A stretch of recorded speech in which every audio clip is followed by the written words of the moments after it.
Sir నమస్కారం sir. నమస్తే అండి. సార్ బెట్టింగ్ యాప్స్ ప్రమోట్ చేయడం వలన స్టార్స్ పైన కేసులు నమోదయ్యాయి కదా! ముఖ్యంగా విజయ్ దేవరకొండ, ప్రకాష్ రాజు, రానా, మంచు లక్ష్మి వీళ్ళ చాలా మంది పైన అయ్యాయి.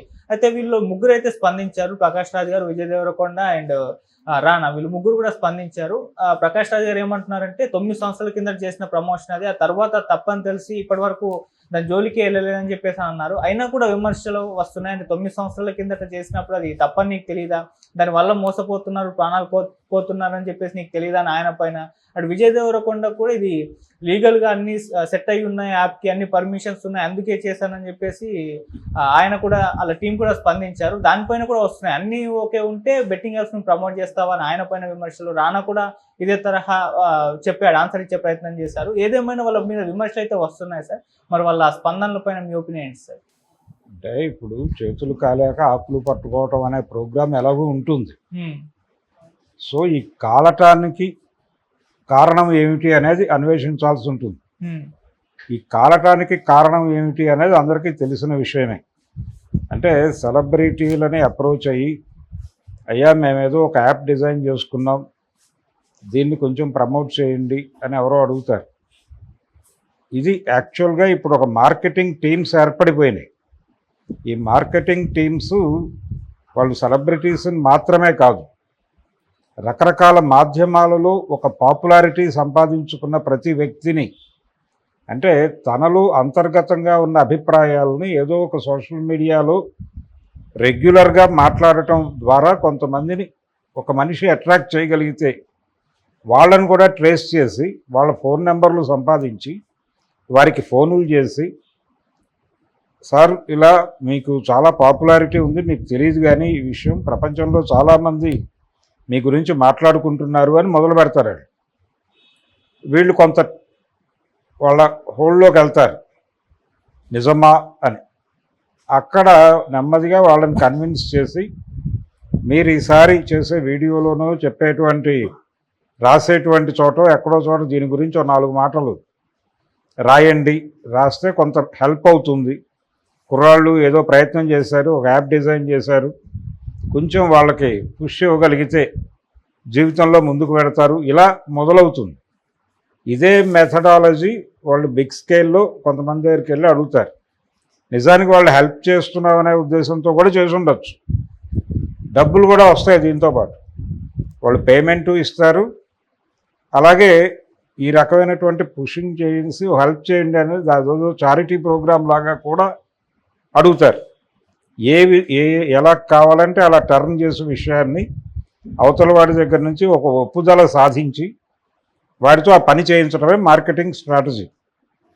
అది చేయటానికి చాలా ఏజెన్సీలు ఏర్పడి ఉన్నాయి. ఇప్పుడు గతంలో ఎస్వి రంగారావు గారు బర్క్లీ సిగరెట్ తాగండి అని ఒక అడ్వర్టైజ్మెంట్ చేశాడు. అది పేపర్లో చాలా పాపులర్, ఇప్పటికీ గూగుల్లో దొరుకుతుంది ఆ ఫోటో. అలాగే చాలామంది, రామారావు గారిది కూడా వచ్చింది అలా సిగరెట్ ఇది పెట్టి, ఏదో సిగరెట్ తాగండి. సో అది ఆ రోజున వాళ్ళు స్మోకింగ్ని ఎంకరేజ్ చేశారు. అది తప్ప రైటా అంటే ఆ రోజుకి అది నడిచింది. దాని మీద తర్వాత వాళ్ళు ఎందుకు మానేశారో మేబీ అవేర్నెస్తో మానేసి ఉండొచ్చు కూడా. ఇలా చాలామంది ఈ అడ్వర్టైజ్మెంట్స్ ఎందుకు జనాల్లోకి పుష్ చేయడానికి, ఒక పాపులర్ ఫిగర్ ఎవరన్నా ఒక మాట చెప్తే దాని తాలూకా ప్రభావం అది కొంత పుష్ అవుతుంది అనేదే ఉద్దేశం. జనరల్గా ఇలాంటి కార్యక్రమాలు ఇప్పుడు చిట్ ఫండ్ కంపెనీలకి దానికి ఇనాగరేషన్కి పిలుస్తూ ఉంటారు. వాళ్ళు వచ్చి ఇనాగరేట్ చేస్తారు. ఏదో నాన్ బ్యాంకింగ్ ఆర్గనైజేషన్స్ చాలా వాటికి సినిమా సెలబ్రిటీస్ని పిలుస్తారు. వాళ్ళ వార్షికోత్సవాలకి, వాళ్ళ దగ్గర జరిగేటువంటి రకరకాల ఈవెంట్స్కి సినిమా వాళ్ళని పిలుస్తారు. అదో ప్రోగ్రామ్. రియల్ ఎస్టేట్ వెంచర్స్లో కూడా చేసినప్పుడు వాళ్ళు వస్తారు. అప్పటి వరకు దాని ఫ్యూచర్ బాగానే ఉంది, దాని భవిష్యత్తు బాగానే ఉన్నట్టుగా కనిపిస్తుంది. అప్పటి వరకు దాని నడక బాగానే ఉన్నట్టు రికార్డులు చెప్తాయి. ఈ ప్రాతిపదికన భవిష్యత్తు బాగుంటుందని అనుకుంటారు వీళ్ళు. సో ఈ ప్రొజెక్షన్ అంతా బాగానే ఉంది కదా అని అక్కడికి వచ్చి ఏదో మాట్లాడతారు. వీళ్ళు మాట్లాడి వెళ్ళిన 4వ రోజున వారు ఒక 50 కోట్లకో 100 కోట్లకో డేరా ఎత్తుతారు. ఎత్తిన తర్వాత వీళ్ళ పరిస్థితి ఏంటి? సో దీన్ని ఎలా మేనేజ్ చేయాలి అనేది అర్థం కాని పరిస్థితుల్లోకి వెళ్ళిపోతున్నారు. ఒక షాప్ ఇనాగరేషన్కి ఎవరో హీరోయిన్ని తీసుకెళ్తారు, ఆ తర్వాత అక్కడ ఏదో జరుగుతుంది, ఇది మీకు ఇంటెన్షనల్గా తెలిసి మీరు కూడా భాగస్వామి అంటే వాళ్ళు గందరగోళంలోకి వెళ్ళిపోతారు కదా ఆర్టిస్టులు. సో ఇలాంటివి కమర్షియల్ యాక్టివిటీస్ జరిగినప్పుడు ఏదో ఒకటి అటు ఇటు జరుగుతుంది. చాలా పెద్ద పెద్ద వాళ్ళకే ఇలాంటివి చుట్టుకున్నాయి. అంటే సమాజంలో చాలా గౌరవనీయ వ్యక్తులుగా కొనియాడబడుతున్నటువంటి వాళ్ళు కూడా ఏదో ఒక బలహీనతతో, అంటే వారి కులమను లేకపోతే వాళ్ళ సన్నిహితులను ఒక సాఫ్ట్ కార్నర్తో వెళ్ళి ఒక మాట చెప్దాం అనుకుని వెళ్ళి ఇరుక్కున్న సందర్భాలు కూడా ఉన్నాయి చాలా చరిత్రలో.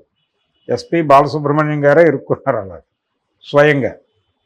ఒక అడ్వర్టైజ్మెంట్ చేసి ఏదో ఒక సాఫ్ట్ కార్నర్లో ఆయన వాళ్ళతో కనెక్ట్ అయ్యాడు. ఆ తర్వాత అదేదో ఇబ్బందుల్లోకి వెళ్ళింది ఆ వెంచర్. దాంతో ఆయన సఫర్ అయ్యాడు. అరే ఇలా అవుతుంది అనుకోలేదు కదా. అయితే ఆయన మీద ఉన్నటువంటి గౌరవ భావంతో ఎవరు దాని గురించి ఏం మాట్లాడలేదు. కానీ ఇలాంటివి రకరకాలుగా ఇబ్బందులు వస్తాయి జీవితాల్లోకి. అలా వచ్చిన ఇబ్బందుల్లో ఇప్పుడు విజయ్ దేవరకొండ, ప్రకాష్ రాజు అందుకో ఉన్నారు. వీళ్ళు ఆ రోజున డబ్బులకి టెంప్టై చేశారా, వాళ్ళు పెద్ద డబ్బులు ఇచ్చే పరిస్థితి కూడా ఉండదు. వీళ్ళు ఏదో చిన్న ఎండార్స్మెంట్ చేస్తారు, వాళ్ళు ఏదో 1 లక్ష రూపాయలు అని చెప్పారు నన్ను ఒక ఆవిడ పోలీస్ స్టేషన్. విష్ణుప్రియ. ఆ 1 లక్ష రూపాయల లేకపోతే దానికంటే 10 లక్షల 20 లక్షల ఆ రేంజ్లోనే ఉంటుంది తప్ప కోట్లల్లో ఉంటుందా అనేది అనుమానమే. జస్ట్ ఉన్నాయి చిన్న ఎండార్స్మెంట్. రెండోది ఇంకొక ప్రమాదం కూడా జరగచ్చు. ఇప్పుడు ప్రకాష్ రాజు చెప్తున్నట్టుగా ఆయన 9 ఏళ్ల క్రితం చేశాను తర్వాత తెలుసుకుని మానేశానంటే ఆ పాతది వాళ్ళు రకరకాల చోట్ల పుష్ చేస్తూ ఉంటారు. అలా ఈయన లైవ్లోనే ఉండుండొచ్చు ఈయనకు తెలియకుండానే. దాన్ని చెక్ చేసుకుని మాట్లాడాలి ఆయన. అలాగే చాలామందికి ఫేక్ అకౌంట్స్ క్రియేట్ చేసి ఆ ఫేక్ అకౌంట్ యాక్టివిటీస్ నడిపిస్తూ ఆ ఫేక్ అకౌంట్ తాలూకా డీటెయిల్స్ తీసుకెళ్ళి ఇంకెక్కడో పెట్టి దాన్ని పుష్ చేయవచ్చు. అది కూడా జరుగుతోంది సోషల్ మీడియాలో. జరగని క్రైమ్ లేదు. మీరు రకరకాలుగా జనాలను వేధించే కార్యక్రమాలు జరుగుతున్నాయి. వీటన్నిటికీ సంబంధించి ఇప్పుడు కేసులు పెడుతున్నారు. ఓకే, బాగానే ఉంది, కేసులు పెడుతున్నారు. కొంతమంది వాళ్ళు ఇప్పుడు విజయ్ దేవరకొండ మాట్లాడింది నేను దాన్ని ఇవన్నీ చూశాను, వివరాలు బాగానే ఉన్నాయని చెప్పారు మా వాళ్ళు. అందుకని ఒక మాట చెప్పాను, నేను తప్పని తెలిస్తే నేను చేస్తానా అంటున్నాడు ఆయన. అది కరెక్ట్ కాదు. అంటే అక్కడ ప్రాబ్లం ఏంటంటే వాళ్ళు ఎవరో పిఆర్ టీమ్ చెక్ చేసింది, ఓకే అన్న తర్వాత నేను చేశానంటే మీరు కూడా వెరిఫై చేసుకోవాలి కదా. ఇప్పుడు వాళ్ళు కాదు కదా సఫర్ అయ్యేది మీరు. మీ ఇమేజ్ సఫర్ అవుతుంది, మీ అభిమానులు గాయపడతారు. అందుకని ఇలాంటివి కొంచెం జాగ్రత్తగానే చూడాల్సిన అవసరం ఉంది. రెండోది బేసిక్గా అది ఏదైనప్పటికీ బెట్టింగ్ యాప్ అనేది తెలిసినప్పుడు జూదం వైపు ఎలా ప్రమోట్ చేస్తారు జనాల్ని? మీరు పని చేసి డబ్బులు సంపాదించుకోండి అని చెప్పేసి ఓకే, లేదు ఎంటర్టైన్ అవ్వండి, ఇలాంటి ఒక ఎంటర్టైన్మెంట్ మార్గం ఉంది ఈ యాప్లో అని చెప్పడం ఓకే. కానీ బెట్టింగ్లోకి వెళ్ళండి, జూదం ఆడండి, జూదం ప్రమోట్ చేసే యాప్లు దాని బేసిక్ ఐడియా మీకు అర్థమవుతుంది కదా. ఆ బేసిక్ ఐడియా అర్థమైనప్పుడు ఎందుకు దాన్ని ప్రమోట్ చేయాలి? మీరు అక్కడ ఆగాలి కదా. మీరు మీ విచక్షణ ఉంటే అంత కూడా ఆలోచించకుండా అంత అనాలోచితంగా ఉన్నారా అని క్వశ్చన్ చేయాల్సి వస్తుంది. ఇది వాళ్ళ వైపు నుంచి వస్తున్న ఆర్గ్యుమెంట్లకి. అయితే గవర్నమెంట్ చేయాల్సిన ప్రోగ్రామ్ ఏంటంటే ఇది ఓకే, మీరు కేసులు పెడుతున్నారు బాగానే ఉంది, వాళ్ళని అరెస్టులు చేస్తారా లేదా అన్నది వేరే గొడవ. కొంతమంది క్రాష్ చేయమని కోర్టుకు వెళ్తున్నారు. ఇదంతా జరుగుతున్న టైంలోనే మీరు కేవలం సైబర్ క్రైమ్ అని ఒక యూనిట్ పెట్టి వదిలేయటం కాకుండా ఎవరైనా సరే మీ దగ్గరికి ఎవరైనా ఎండార్స్మెంట్కి వస్తాయి. ఆన్లైన్లో చాలా జరుగుతున్నాయి ఇలాంటివి, ఒకటి కాదు ఇన్ని జరుగుతున్నాయి. కాబట్టి ఆన్లైన్లో జరుగుతున్నటువంటి క్రైమ్స్ గురించి మీరు ఒక విభాగం పెట్టి ఎవరినైనా అప్రోచ్ అయితే నేను ఇలా నా దగ్గరికి ఒక ప్రపోజల్ వచ్చింది, ఈ ప్రపోజల్ నేను యాక్సెప్ట్ చేయాలా చేయకూడదా అని ఒకసారి అలా వెళ్తే వాళ్ళు చిన్న వెరిఫికేషన్ చేసి 1 or 2 డేస్లో నో ఇది ప్రమాదం అని చెప్పి ఆ రోజునే కట్టడి చేయొచ్చు కదా. అంటే మనకు ఒక పాత సామెత ఉంది, తోటకూర నాడే చెప్తే ఇంత పెద్ద క్రైమ్ చేసి ఉండేవాడిని కాదు కదా అంటాడు ఒక కొడుకు. అలాగా తోటకూర నాడే చెప్పే ప్రయత్నం చేయొచ్చు కదా. ఇప్పటి వరకు ఇలాంటి ప్రమాదం జరిగింది అనేది ఎస్టాబ్లిష్ అయింది, ఓకే. దీని నుంచి మనం పొందిన జ్ఞానం ఏంటి, మనం తీసుకుంటున్నటువంటి స్టెప్ ఏంటి అనేది కదా సమాజం పట్టించుకునేది. దీని నుంచి మీరు ఏ స్టెప్ తీసుకోబోతున్నారు అన్నప్పుడు ఈ సైబర్ క్రైమ్ అనేది లిమిటెడ్గా లేదు, అది విశ్వరూప ప్రదర్శన చేస్తోంది ప్రస్తుతం. ఈ విశ్వరూప ప్రదర్శనని ఎలా కంట్రోల్ చేయాలనే దానికి సంబంధించి మీకు కూడా ఒక విశ్వరూప ప్రదర్శన చేయగలిగినటువంటి విభాగాలు ఉండాలి, ఆ స్ట్రక్చర్ ఉండాలి. ఆ స్ట్రక్చర్ నిర్మించుకోవటానికి మీరు ఏ యాక్టివిటీ చేస్తారు, జనాలను ఎలా అటువైపు డ్రైవ్ చేస్తారు అనేది ఆలోచించాలి. ఆలోచించి ఎవరైనా సరే ఏ ఇష్యూ అయినా సోషల్ మీడియాకి సంబంధించి ఎనీ ప్రమోషనల్ యాక్టివిటీలోకి ఎవరైనా ఏ యాక్టివిటీలోకి మిమ్మల్ని ఇన్వాల్వ్ చేయడానికి ప్రయత్నం చేసినా, ఈ గ్రూప్లో చేరండి అని చెప్పిన ఈవెన్ దానికి కూడా ఒక చిన్న అప్లికేషన్ ఏదన్నా పెట్టి, ఇది ఇక్కడ నుంచి ఈ ప్రపోజల్ వచ్చింది, నేను వీళ్ళతో ట్రావెల్ అవ్వచ్చా అవ్వకూడదా అడిగితే వాళ్ళు ఒకసారి వెరిఫై చేసి వద్దు అని చెప్తే ఆగిపోయేటట్టుగా ఏదైనా మీరు సెటప్ చేయగలరా? అది వ్యక్తిగత స్వేచ్ఛకు భంగం కావచ్చు.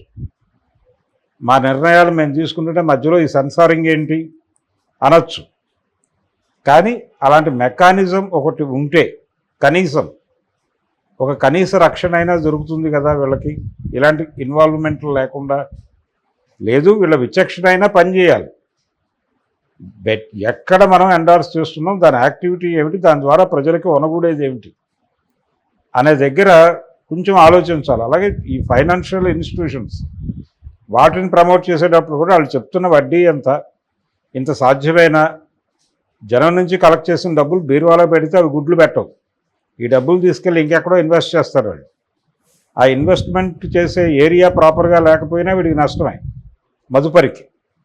కాబట్టి ఈ మొత్తం చరిత్ర తెలిసినప్పుడు మీరు ఎండార్స్ చేయాలి. తెలియకుండా వాడు 10 రూపాయలు ఇస్తే 1000 రూపాయలు ఇస్తాను అంటున్నాడు కాబట్టి ఇది ప్రజలకు మేలు చేసేదే అనుకుని చేశానంటే కుదరదు. అలాంటివే బెట్టింగ్ యాప్లు కూడా. మీకు బేసిక్ ఉంటుంది కదా ఒక ఆలోచన, ఎటువైపు డ్రైవ్ చేస్తున్నాం అని. ఆ ఎటువైపు డ్రైవ్ చేస్తున్నాం అనే విచక్షణ ప్రాపర్గా పనిచేయకపోవడం వల్లనే వీళ్ళు ఏదో ఒక రోజున చేశారు. ఆయన 9 ఏళ్ల క్రితం చేసి ఉండొచ్చు, ఈయన 5 ఏళ్ల క్రితం చేసి ఉండొచ్చు, ఆయన 6 ఏళ్ల క్రితం చేసి ఉండొచ్చు. కానీ వీళ్ళు ఇంటెన్షనల్గా చేశారు, సరదాగా చేసి ఉండొచ్చు, పెద్దగా ఆలోచించాల్సిన అవసరం లేదనుకుని చేసి ఉండొచ్చు.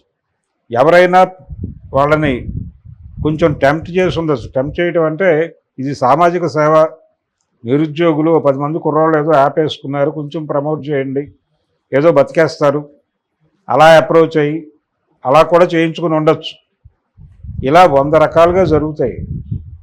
ఈ 100 రకాలుగా జరుగుతున్నాయి కాబట్టి దీనికి ఏదైనా ఒక లింకు, ఒక వెరిఫికేషన్, ప్రాపర్ వెరిఫికేషన్ వ్యవస్థ ఉంది. అక్కడికి అలా తోసి అక్కడి నుంచి అప్రూవల్ వచ్చిన తర్వాత వీళ్ళకి ఎస్ఆర్నో చెప్పే పరిస్థితి ఏదైనా డిజైన్ చేయగలమా మనం అనే దిశగా ఆలోచిస్తే, అది కూడా యాపే పెట్టండి మీరు. ప్రపంచం అంతా యాప్ల మీదే నడుస్తోంది కాబట్టి ఈ వెరిఫికేషన్కి మీ దగ్గరకు వచ్చినటువంటి ఇన్ఫర్మేషన్ ఒక యాప్లో వేసి అక్కడి నుంచి ఒక ప్రాపర్ సమాధానం రాగానే అదే సమాధానాన్ని వీడికి పుష్ చేసేలాగా ఒకటి పెడితే, అలాగే ఈ ఫేక్ అకౌంట్స్ డిజైన్ అవటం దీని మీద కూడా దృష్టి పెట్టాల్సి ఉంది. అక్కడ ఎవరో ఫేక్ అకౌంట్ క్రియేట్ అవుతుంది, అది ఫేక్ అకౌంట్ అని జనాలకు తెలియదు.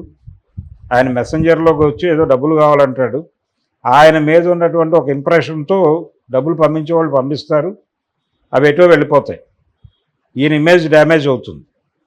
ఇలాంటి దారుణాలు చాలా జరుగుతున్నాయి. అలాగే ఆన్లైన్లో రకరకాల డెలివరీస్ చేస్తామని చెప్పి మీకు సోషల్ మీడియా వేదికల నుంచి మెసేజీలు వస్తాయి.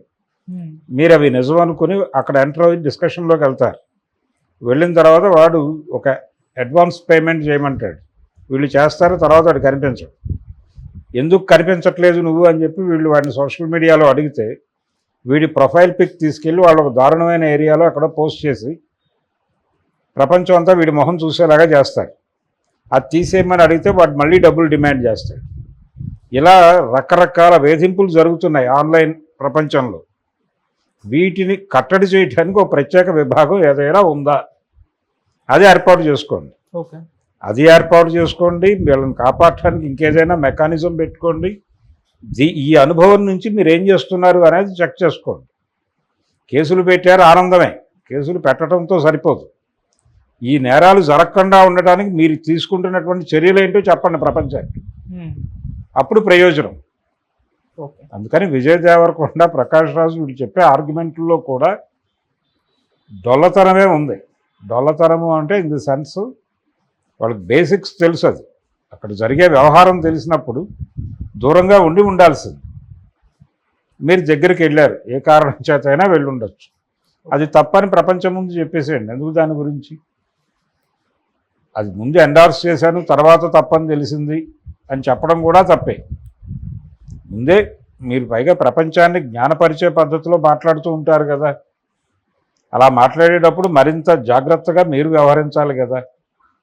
అందుకని ఎండార్స్మెంట్ల దగ్గర కొంచెం ఒళ్ళు దగ్గర పెట్టుకోవాలి అనేది చాలా కాలంగా ఉన్న ఇష్యూనే, ఈ రోజున కొత్త కాదు. థమ్సప్ యాడ్ చిరంజీవి గారు చేసే రోజుల నుంచి ఈ గొడవ జరుగుతూనే ఉంది. కాబట్టి ఎందుకు అప్రమత్తంగా లేరు? 15 ఏళ్ల క్రితం గొడవ ఇది. 15 ఏళ్ళలో 20 ఏళ్ల క్రితం ఆయన రాజకీయాల్లోకి వెళ్ళడానికంటే ముందే జరిగిన గొడవ. సో కొంచెం ఇంకా కాన్షియస్గా ఉండాల్సిన అవసరం అయితే ఉంది. సెలబ్రిటీస్ మాత్రమే కాదు, ప్రపంచం అలర్ట్గా ఉండాల్సిన అవసరం ఉంది.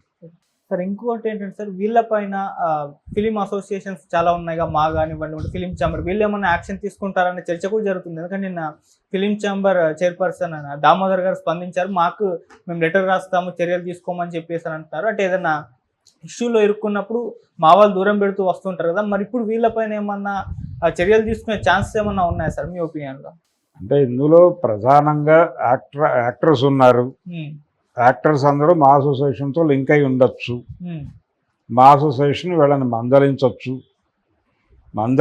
మందలింపులే ఉంటాయా, లేకపోతే బహిష్కరణలు ఉంటాయా? ఇదిగో 5 ఏళ్ల పాటు బహిష్కరిస్తున్నాం లాంటి చర్యలు ఉండొచ్చు. తీసుకునే అధికారం అయితే ఉంది, తీసుకుంటారనే కాన్ఫిడెన్స్ అయితే నాకు లేదు. దాము గారు చెప్పుండొచ్చు, అంటే ఆయన ఇది ఇండస్ట్రీలో సెటిల్ చేసుకుంటాం అనే పద్ధతిలో మాట్లాడి ఉండొచ్చు. ఇది ఇంటర్నల్గా మేము సెట్ చేసుకుంటాం, ఎక్స్టర్నల్గా ఇబ్బందులు పెట్టద్దు అనే పద్ధతిలో ఆయన చెప్పుండొచ్చు. కానీ కొన్ని సందర్భాల్లో ఎక్స్టర్నల్ కూడా అవసరం అవుతుంది. వాళ్ళు చేసినటువంటి పని తాలూకా రిఫ్లెక్ట్ అయ్యి చాలామంది వీళ్ళ మొహం చూసి వాడెవడో ఇంకెక్కడో ఎంటర్ అయ్యి డబ్బులు కాల్చుకుని ఆత్మహత్య చేసుకుని ఉండొచ్చు. ఇప్పుడు ఆజాద్ అనేటువంటి సినిమా కథ అదే కదా. అది చిట్ ఫండ్ మీద చేసినప్పటికీ ఇప్పుడు ఆన్లైన్లో జరుగుతున్న రకరకాల మోసాలు, ఏదో ఒక మ్యారేజ్ లేదు, ఒక ప్రేమ సంబంధం, ఒక ఏఐ క్రియేట్ చేసినటువంటి ఒక మహిళతో రిలేషన్లోకి వెళ్ళి ఆన్లైన్లో డబ్బులు పోగొట్టుకున్న వాళ్ళు ఎంతమంది ఉన్నారు? ఎన్ని కథలు చదువుతున్నాం మనం రోజు పేపర్లలో. కాబట్టి దీనికి ఎక్స్టర్నల్